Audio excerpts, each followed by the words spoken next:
Nurse, Yes, doctor. I'm having trouble refracting Mrs. Claymore. Have any suggestions? I wish I could help you, but all the attendings are gone and I'm only a student. Isn't there anybody out there who can help me?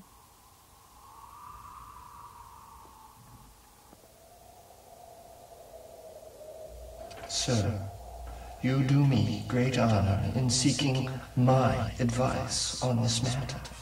Isaac Newton. In order to conduct an intelligent discussion of the optical qualities of the human eye, shall we retire to my laboratory?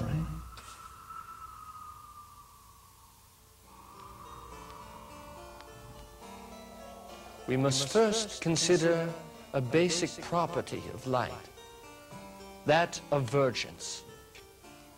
If we peer into the side of the aquarium, we can see the light rays from our source spreading through the medium. It appears as though the light rays spread apart as they leave their source. This is a naturally occurring phenomenon known as divergence and holds true for all point sources of light. The magnitude of this divergence can be measured at any point along the light rays. We need only know the distance of that point in meters from its original light source. By taking the inverse of that distance in meters, we have divergence in units called diopters.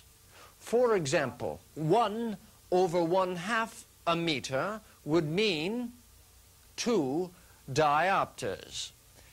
Actually, this method of measuring vergence was designed by Félix Monnier in the late 1800s.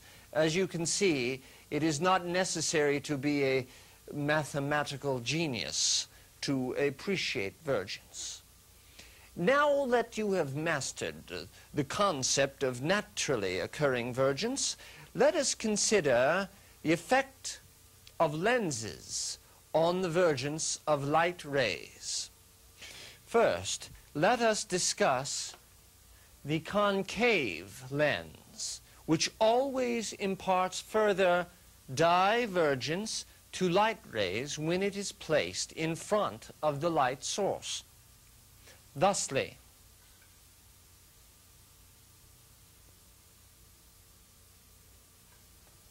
next, we will demonstrate a convex lens, which always serves to focus the light rays closer together if placed in front of our point source. This is known as convergence, and we can observe it like so.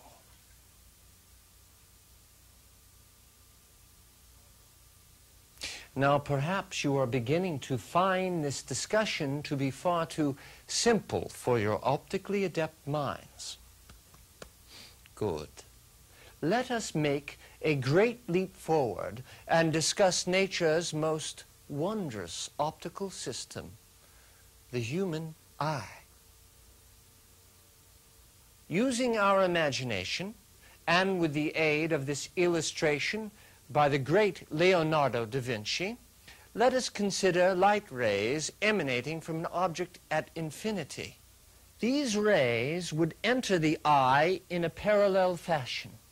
When we illuminate the retina with parallel rays, they are acted on by the optical system of the eye in an attempt to focus the rays on the retina. Let us return to the aquarium. But first, permit me to add this optical device. An eye with the appropriate optical capability to focus entering rays on the retina is designated emmetropic. Now, if an eye has too powerful an optical system, it will apply too much vergence to incoming rays, and as a result, the rays will come to a focus in front of the retina. An eye which behaves in this manner is designated myopic, as we can demonstrate at the aquarium. The myopic eye is too long for its strength, or too strong for its length. At the other extreme, we will consider an eye which has too weak an optical system. This eye is unable to apply adequate convergence to the incoming light rays, and as a result, the rays would not come to a focus until they had passed behind the retina, if that were physically possible. The hyperopic eye is too lightly curved for its length, or is too tightly served for its strength.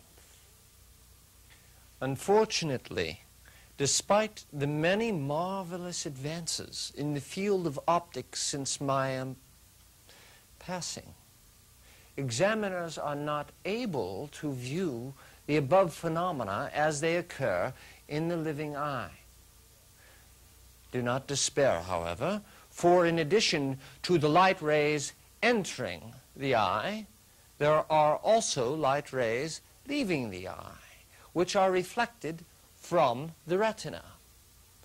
As the rays pass through the optical system of the eye from a point on the retina, their vergence is altered according to the optical capability of that eye. Permit me to demonstrate.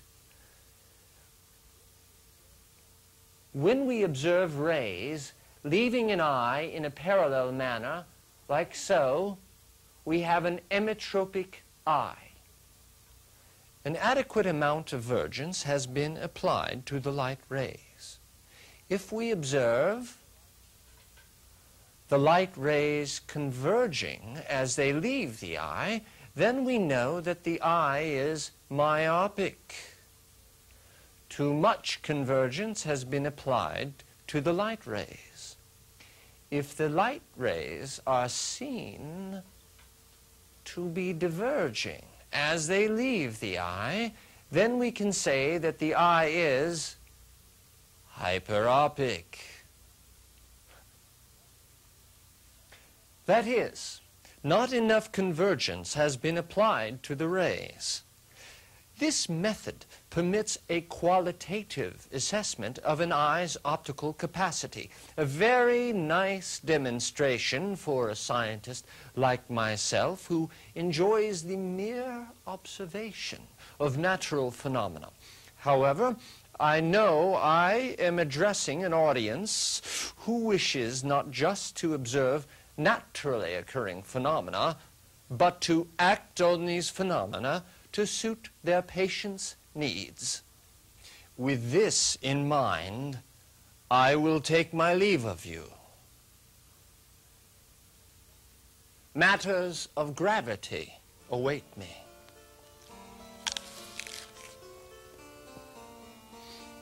In my stead, I'll leave you my successor, Dr. Thomas Young. Well, actually, I'll leave you to Mrs. Young. She will provide a much better introduction than I, for as you know, Dr. Young and myself hold conflicting theories on the nature of light.